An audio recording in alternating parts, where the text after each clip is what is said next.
Hello and welcome to another video review. This is Call of Duty 2 Big Red 1 for PlayStation 2, Xbox, and GameCube. What you're seeing here is the Xbox version being played in backwards compatibility mode on the Xbox 360.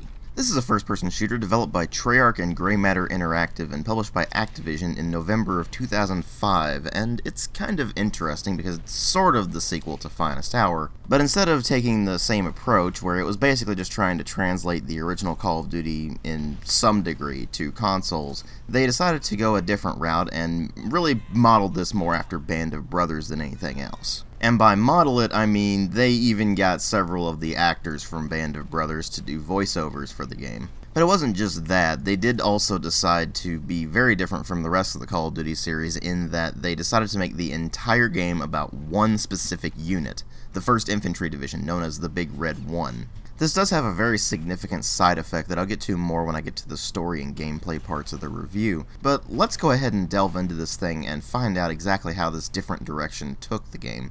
But more importantly, whether or not it improved over Finest Hour. Well, as far as presentation goes, it's definitely quite a big step up over the previous game for consoles, Finest Hour, but there's one really nasty problem with saying the previous game. It's because there's two Call of Duty 2s. There's the original Call of Duty 2, which was released on PC, Xbox 360, and Mac, and then there's this one, which was GameCube, PS2, and Xbox. You can probably see where I'm going with this, considering that both of these games were released the same year. In fact, with regards to the console versions, they were released the same month. This doesn't even hold a candle to Call of Duty 2 on PC and Xbox. It looks considerably worse, even though it does look considerably better than Finest Hour. The Xbox 360 had just launched at that point, so this kind of thing was actually already outdated. And it's not exactly a last hurrah for the PS2, Xbox, and GameCube, because, let's face it, this game really doesn't look that great. Tons of jagged edges on the models, the animations are kind of clunky, particularly the first-person animations, but the character animations are usually okay.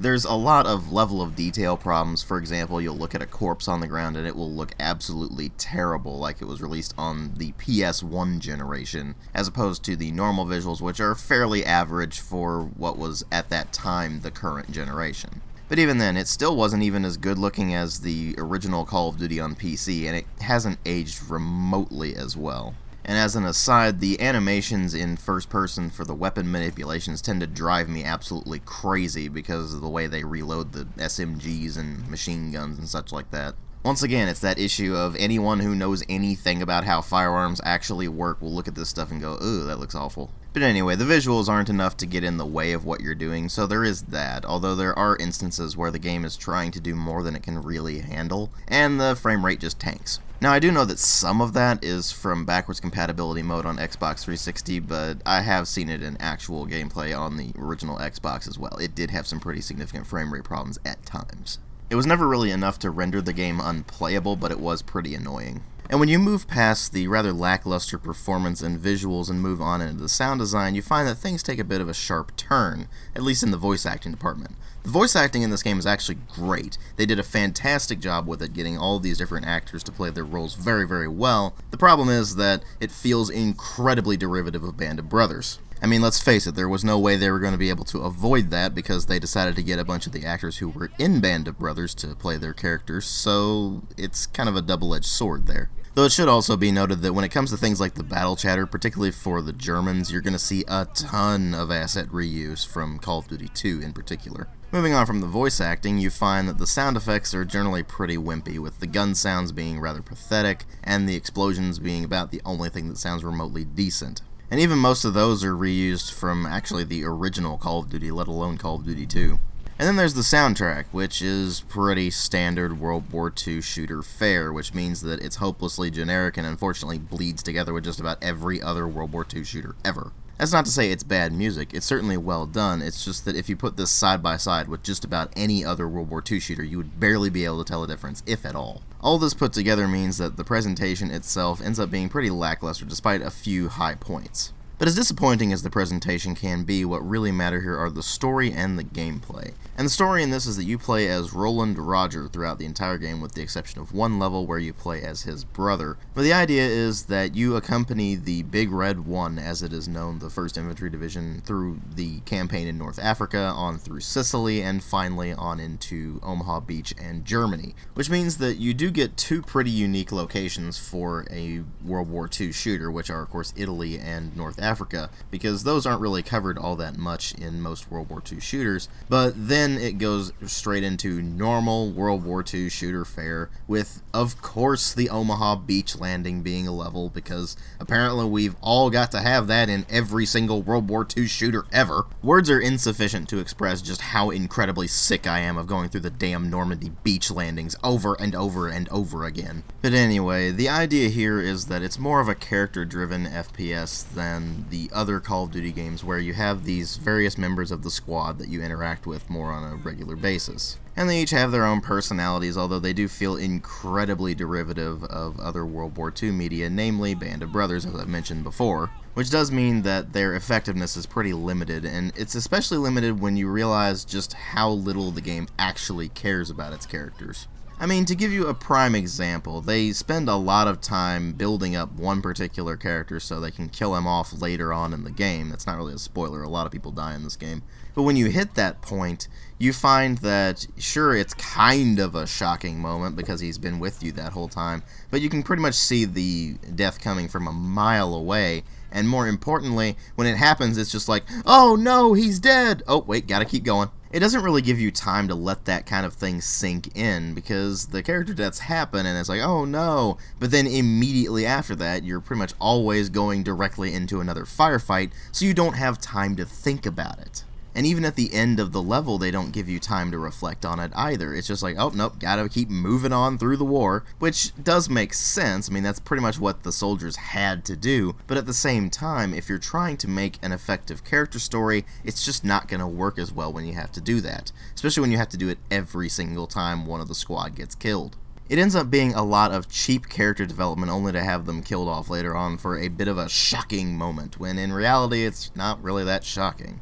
And while the actual plot itself is just World War II shooter fare, just going through these various battles with the character stuff attached to it, you do get one particularly odd sequence where you're playing as your character's brother, who is a gunner in a B-2. And what this ends up doing is basically being a very cheap imitation of the same level from Call of Duty United Offensive. The thing is that that would work in, say, Call of Duty 1 or Call of Duty United Offensive or Call of Duty 2, where it's pretty normal to bounce between characters on different fronts. But in Big Red 1, it feels completely out of place because it's supposed to be a character-driven story focusing on the actual 1st Infantry Division, not just have a level that comes out of nowhere, has absolutely nothing to do with the actual 1st Infantry Division, and then just has you doing a rehash of the level from Call of Duty United Offensive, only done weaker. Because in this, it actually, I think, glitched out when I was trying to play it, and the turret sequence would never end.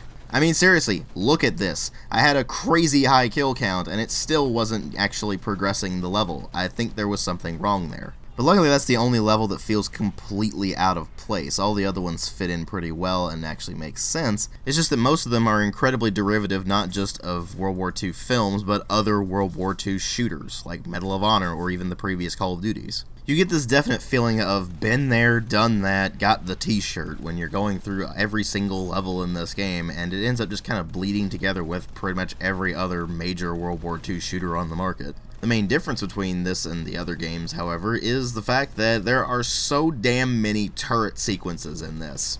I actually lost count of how many turret sequences there are, and I was just like, did they really think this is what's really fun about Call of Duty? Did they just not get the memo? Nobody really likes tons and tons of turret sequences. You have one every so often to just make sure you're doing something different. You don't want to be doing one thing for so long that it becomes boring, and unfortunately, Big Red 1 does turret sequences so much that not only did it become boring, but they become outright irritating. You just sit there wondering how they didn't think of doing just about anything other than turret sequences to try to spice up the gameplay. And what ends up happening is that the game just ends up being a total chore to play. Sure, the controls are more responsive than Finest Hour, but that's not really saying all that much. You do feel like you have finer control over your aiming, you do still have aim down the sights, you do still have health kits for your health, except that now instead of picking them up and then using them later on, you just instantly use them when you pick them up. And that's kind of interesting because, like I said, this was released pretty much alongside the actual Call of Duty 2, and Call of Duty 2 had regenerating health for the first time in the series, whereas this still used the old health kit system. It's kind of interesting to note that transition there. But other than that, it's pretty standard World War II Call of Duty fare. You run around, you do the exact same thing you've done in Call of Duty 1, United Offensive, and 2, of course, as well as Finest Hour. The main difference being that you're doing it all as one character in one infantry unit as opposed to jumping between various perspectives. And all the problems that are associated with that are here as well. You have to wait for NPCs to open doors for you. You have to sit there and endure the large set-piece moments that are just basically glorified cutscenes. And generally speaking, the game just ends up being incredibly forgettable. It just blends into a sea of other World War II shooters. And by the time this came out, World War II shooters were a dime a dozen. They were frickin' everywhere. And unless you did something noticeably different, like the original Call of Duty as well as Call of Duty 2, then the game would just fade into the background and be forgotten. And that's exactly what happened with Call of Duty 2 Big Red 1. People remember the original Call of Duty. People remember United Offensive, and they remember Call of Duty 2. They don't remember Finest Hour or Big Red 1, and there's a very good reason for that. Big Red 1 is extremely derivative, not just of war movies, but also of other World War II games, and it ends up just dragging on and on and on through ridiculously long turret sequences, as well as missions that feel like they're ripped straight from other Call of Duty games, as well as Medal of Honor games, and with none of the perspective that we saw from the original Call of Duty or Call of Duty 2, where it glorified the common soldier in the face of adversity, as opposed to basically just emulating a Hollywood production. So overall, I give Call of Duty 2 Big Red 1 a 2 out of 5. It's definitely quite a bit better than Finest Hour, but this was basically too little too late. The World War II shooter was on its way out by that point, and just another World War II shooter wasn't enough anymore. And with so many of them readily available, there's really no reason to dig up a copy of Call of Duty 2 Big Red 1 and try to play it anymore. But it doesn't deserve to be forgotten at the very least. Thanks for watching.